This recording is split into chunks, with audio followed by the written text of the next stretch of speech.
చెట్టు దిగిన జక్కయ్య ఏం చేశాడు? కిందికనండి. చెట్టు కింద ఎవరయ్యారు? చెట్టు దిగిన జక్కయ్య ఏం చేశాడు?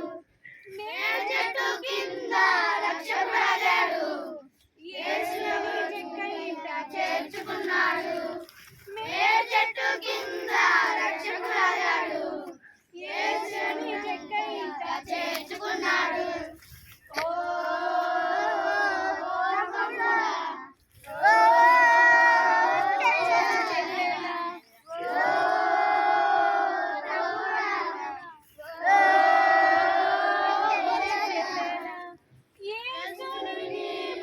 చేర్చుకున్నావా?